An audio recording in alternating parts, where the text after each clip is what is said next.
उचलणाऱ्याला 25,000 रुपये बक्षीस आहे. गोल्डन आवर मध्ये गोल्डन आवर 1 तास 1 तासात लगेच पहिल्या तासामध्ये यायला पाहिजे. लगेच नाव सांगितले की पैसे अकाउंटला मदत करा. यातून उद्देश काय? एखाद्याचा प्राण वाचवणं एवढाच उद्देश आहे. महाराज म्हणतात की हे सगळं जग बुडतंय. बुडत असून कुणीही वर काढण्याची अपेक्षा करत नाही. नवल काय माहितीये का? बुडणं हा गुन्हा नाही. बुडणं, पडला अपघाताने मनुष्य पाण्यामध्ये बुडायला लागलाय, हा काही गुन्हा नाही. पण पाण्यात बुडत असताना वर काढण्याची, कुणीही वर काढण्याची अपेक्षा न करणे किंवा मला कुणीतरी वर काढावं याची संकल्पनाही त्या बुडणाऱ्या माणसाच्या डोक्यात न येणं हे फार अवघड गोष्ट आहे. थोडं विचार करण्यासारखी गोष्ट आहे. एखादा पाण्यात पडला तर ओरडून हातपाय हलवेन, काढायला गेला त्यालाच मिठी मारेन, दोघं मरतील असं होतं. ओरडून एखादा त्याला काढायचा प्रयत्न केला तर त्या काढणारा हुशार लागतो, त्याला लाथाने मारावं लागतं. पुढं त्याला हाताने नाही घ्यायचं. काय करायचं? लाथा मारून कडेला न्यायचं. त्याला जवळ जायचं नाही. जवळ गेला की मग मेला, दोघंही मिले. पाण्यात पडलाय, बुडतोय, आरडतोय, वरडतोय, कुणीतरी त्याला काढण्याची अपेक्षा आहे.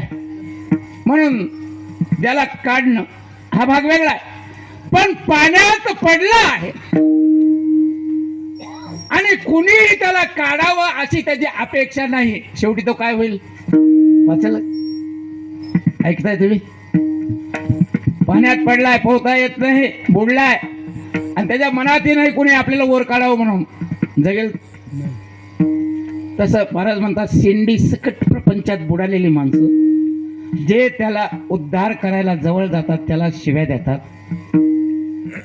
जे पोहायला म्हणजे बुडलेला मनुष्य त्याला काढायला गेलेल्या माणसाला जर बुडणाऱ्या माणसाने शिव्या दिल्या तर काढणारा काय करेल? जास्त बुडी. आपण समजा एखादा बुडतोय आणि आपण कडेवर आहे, तो ओरडतोय, मला काढ, मला काढ, मला काढ. आपण काढायला गेलो आणि त्याने जर आपल्याला शिव्या दिल्या, रामकृष्ण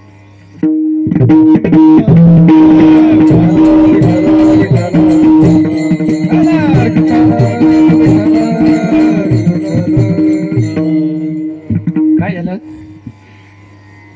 आपण त्याला काढायला गेलो आणि तो जर आपल्याला बुडत असताना शिव्या द्यायला लागला तर आपण काय करू? मरू दे. त्याच्यासाठी आपण करतोय, तो आपल्याला शिव्या देत आहे, मर. संतांचं तसं नाही. हा, संत शिव्या खातात, त्यांचा शिव्या शाप घेतात, त्यांचा रोष पत्करतात आणि त्यांना प्रपंचातून बाहेर काढण्याचा प्रयत्न करतात. विठाला विठ्ठल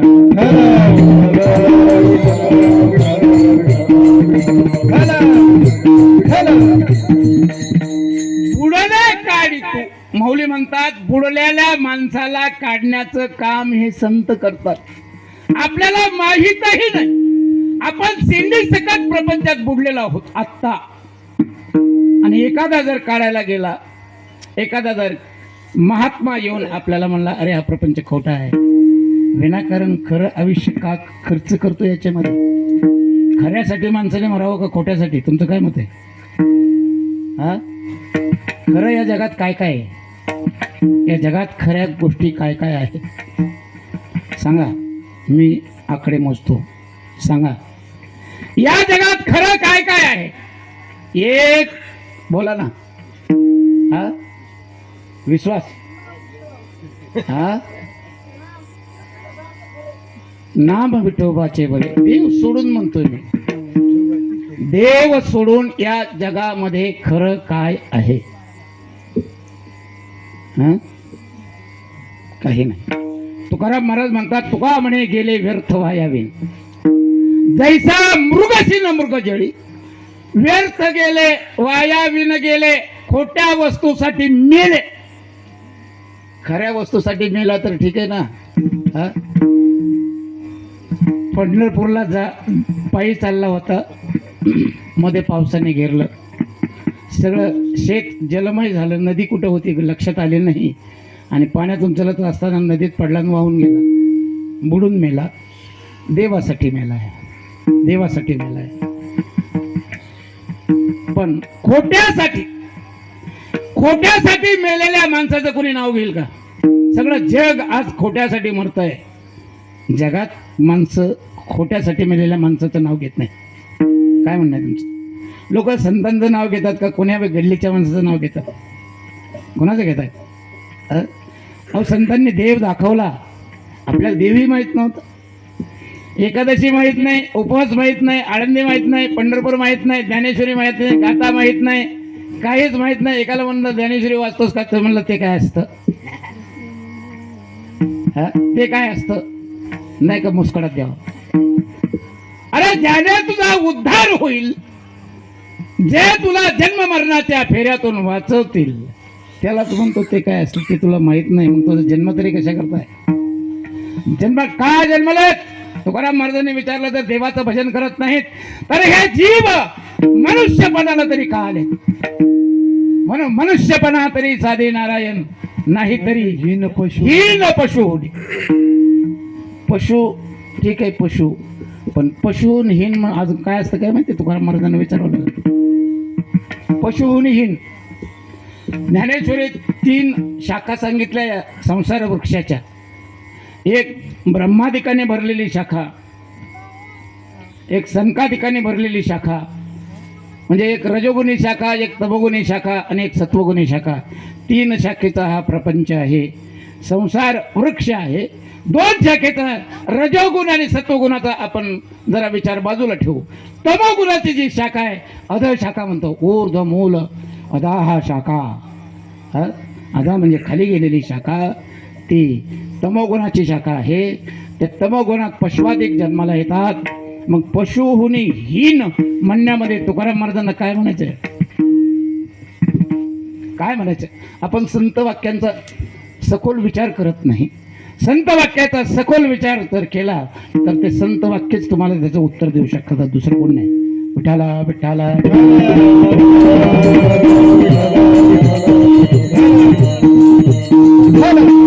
म्हणून त्या महात्म्यांना हा प्रपंच कसरा वाटतो, काडी वाटतो, कसपट वाटतं. कसपट प्रपंच.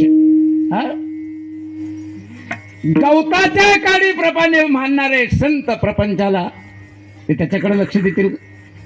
गवताची काडी, तुमच्या गोठ्यातल्या जनावरांच्या गोठ्यातली एक गवताची काडी जर ती अशी उडून गेली तर तुम्ही मोठ्याने रडता का दया मोकळून? हो, माझ्या गोठ्यातली गवताची काडी वाऱ्याने उडवून नेली ना, आता मी काय करू ना, आता मी कुणाला विचारू, असं रडता का तुम्ही? मग ज्या महात्म्याला त्या काडीप्रमाणे प्रपंच वाटतो, त्यांचा प्रपंच संपूर्ण जरी संपला तर ते महात्मे रडतील काय? रडतील काय? आमचे गुरुजी एक दृष्टांत सांगायचे. पंचमी सण असतो ना, पंचमीला महिला त्या ज्वारीच्या लाह्या बनवून घेणाऱ्या एक माणसाकडून त्या लाह्या बनवून घेतात. आता घेतात नाही मला माहीत नाही, पण आमच्या लहानपणी घ्यायच्या. अशी एवढी रात्री ज्वारी भिजायला टाकायची आणि सकाळी त्यांनी बुट्टी लावलेली असते रस्त्याला, त्याच्याकडे ती वाटीत ज्वारी न्यायची. मग ते वाळू तापवलेली असते, त्यात टाकून त्या ज्वारीच्या लाह्या तयार होतात आणि त्या पुजायला, नागोबाला पूजण्यासाठी त्या लाह्या कामाला येतात. मग त्या लाह्या करत असताना एखादी लाही तडकन उलटी तेच कढईच्या लांब 5 फूट बाहेर जाऊन पडते. अशी उडून काय करते? फुटते, तेच बाहेर पडते. ती बाहेर पडलेली लाही तिला कुठल्याच प्रकारचा कलंक नसतो. कलंक कशाचा? जळलेला डाग, त्या आतली राख तिला काही लागलेली नसते. एकदम शुद्ध धवल अशी ती लाही असते, निष्कलंक लाही असते. मग हे सगळं प्रपंच, सगळ्या प्रपंचातली माणसं, संसारातली जगातली माणसं म्हणजे त्या भट्टीत टाकलेल्या कढईच्या वाळूत, गरम वाळूत टाकल्याप्रमाणे सगळे जग. पण काही लाया अशा असतात की ताडकन उलतात, तेच बाहेर जाऊन पडतात. मग ज्ञानेश्वर महाराज म्हणतात हे निष्कलंक आहेत, हे निष्कलंक आहेत. हे निष्कलंक आहे. फक्त लाही होण्यापुरताच कढईचा प्रसंग आलेला. जन्मतेने प्रसंगे स्त्रीदेह शिवने अंगे, तेथोनी मग अवघे सोहळे कीजे. मौलीच्या आणि शुकाचार्यांच्या बाबतीमध्ये एवढ्याच महात्म्यांच्या बाबतीमध्ये हे शब्द लागू होतात. बाकीच्या महात्म्याच्या बाबतीत राम जाणे, आपण त्याचा विचार करायचा नाही आणि आपला हा विषयही नाही. पण अशा त्या ज्ञानेश्वर महाराजांसारखे प्रपंचाला गवताच्या काडीप्रमाणे मानणारे, आपल्या आईच्या उदरातून बाहेर येण्यापुरताच आईचा संबंध असणारे असे जे महात्मे आहेत, ते महात्मे या गवतासारख्या प्रपंचाला अजिबात किंमत देत नाहीत. ते प्रपंच मानतात, तो पारमार्थिक प्रपंच मानतात. आणि पारमार्थिक प्रपंच मानत असताना परमार्थाच्या अत्युच्च कोटीच्या अवस्थेला प्राप्त झाल्याच्या नंतर जी काही अवस्था प्राप्त होते, जे काही सुख प्राप्त होतं, त्या सुखाला तुकाराम महाराजांनी सोन्याच्या पिंपळात सोन्याचा पिंपळ दयाची द्वारी, सोन्याचा पिंपळ दयाची द्वारी, सोन्याचा पिंपळ दयाची द्वारी, सोन्याचा पिंपळ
दयाची द्वारी, सोन्याचा सोन्याचा पिंपळ, ज्याच्या द्वारामध्ये सोन्याचा पिंपळ आहे.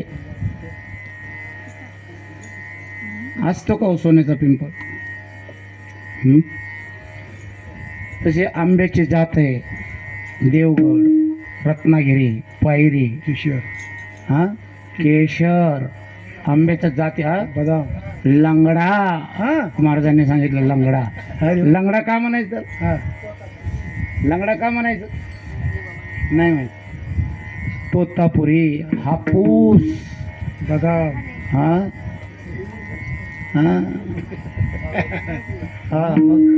अभ्यास आहे, फुकट आहे का? अभ्यास आहे. आंब्याच्या जशा जाती आहेत तशा पिंपळाच्या जाती आहेत. आणि त्या जातीमध्ये एखादा सुवर्ण पिंपळ आहे असं काही आहे का? काही माणसाला अर्थच लागत नाहीत म्हणून ते म्हणतात संतांना वेड लागलेलं असतं, काही बरळतात. सोन्याचा कुठं पिंपळ असतो का? अरे तुझी ते जाणण्याची कुवत नाही, तुला अक्कल नाही जाणण्याची, तू बोलतो कसं? विचार ना आम्हाला सोन्याचा पिंपळ म्हणजे काय.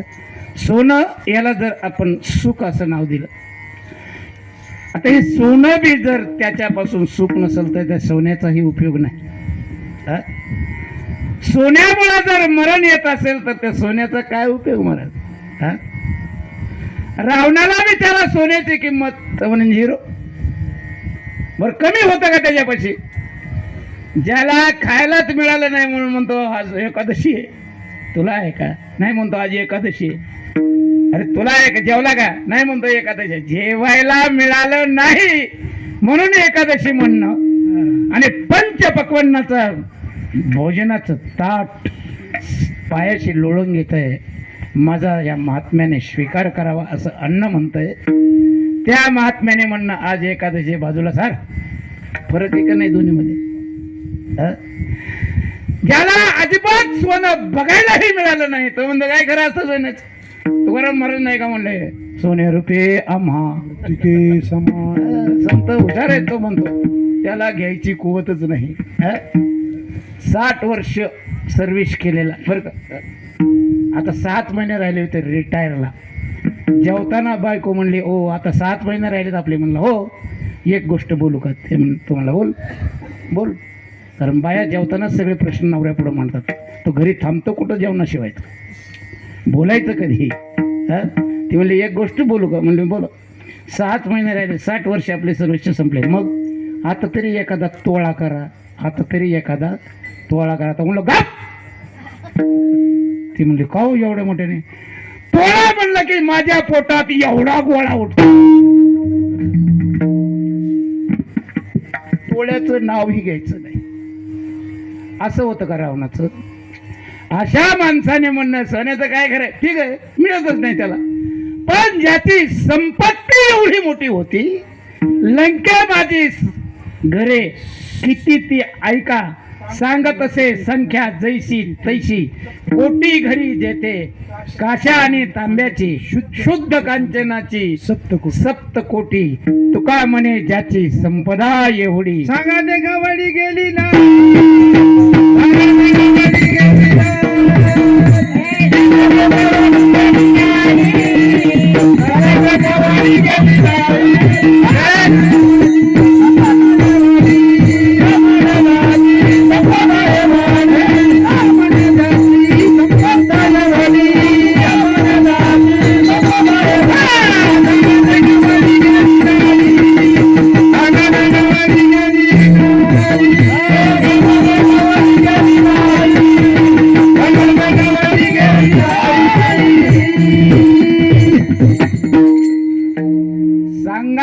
कबड्डी गेली नाही.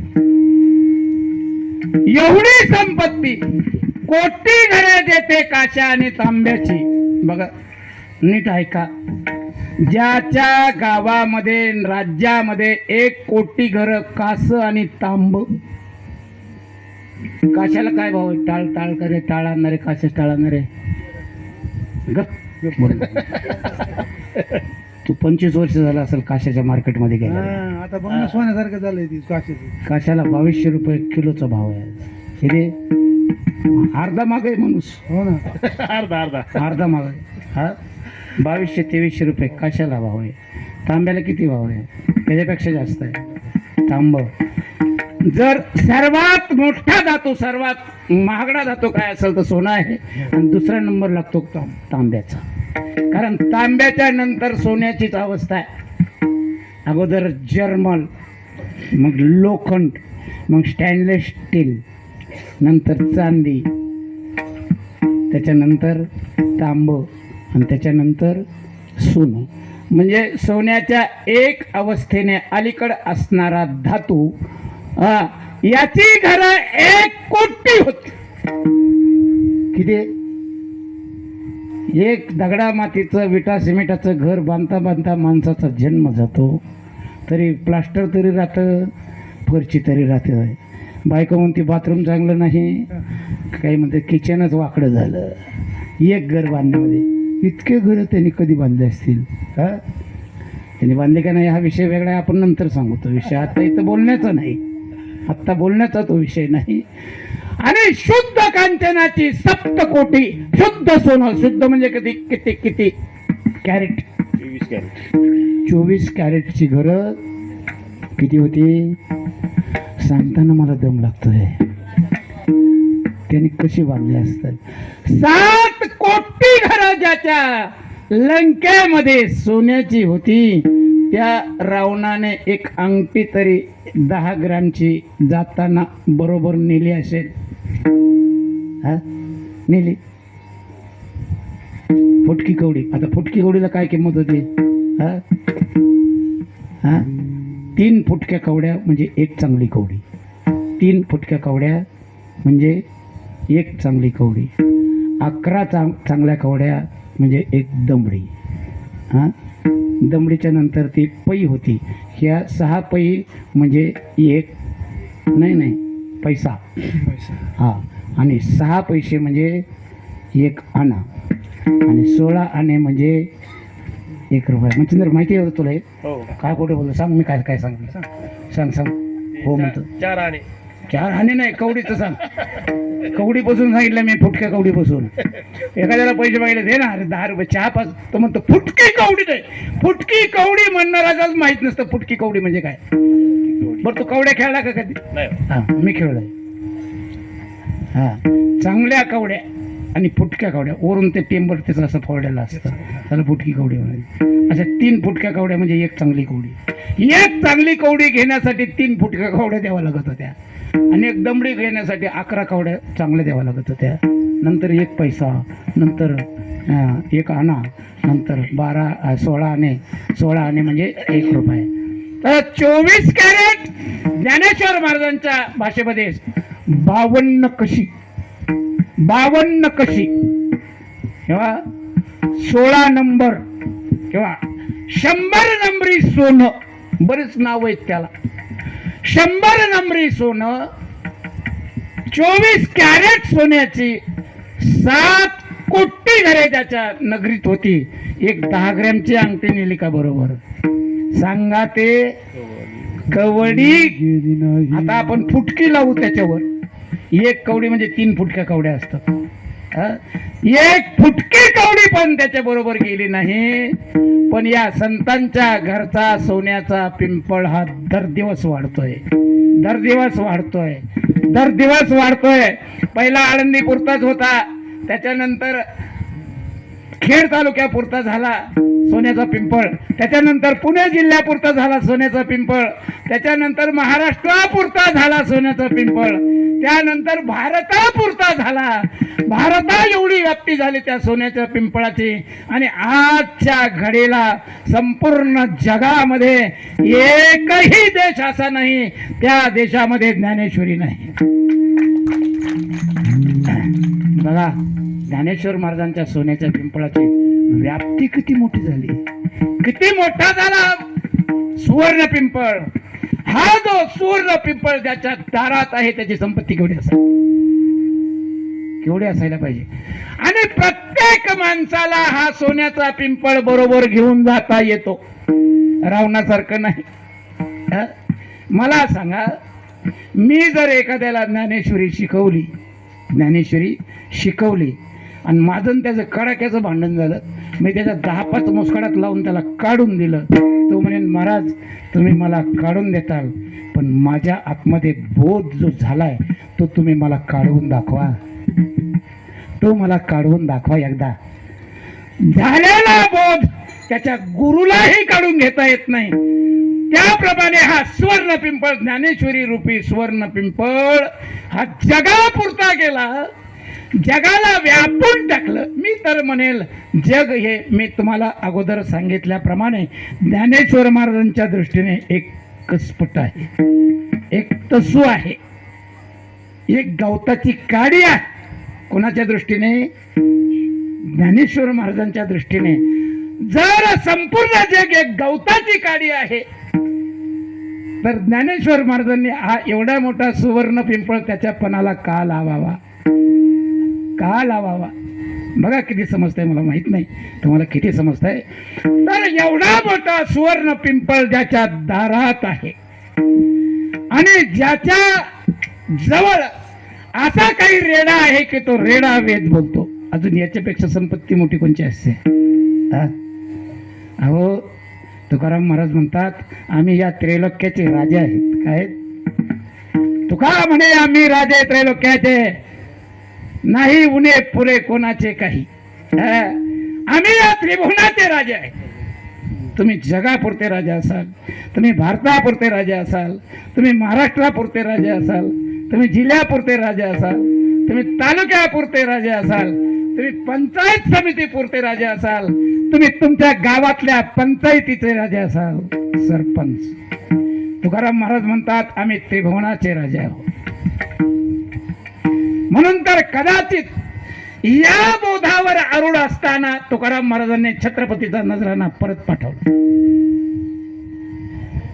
राजांनी पत्राला उत्तर देताना असं दिलं की राजे, तुम्हाला वाटतं का आम्ही गरीब आहेत? जसं एखाद्या श्रीमंत शिष्याने आपल्या गुरुला जन्मदिवसाच्या निमित्ताने 2 करोड रुपयाची सोन्याची नोटाची थैली द्यावी.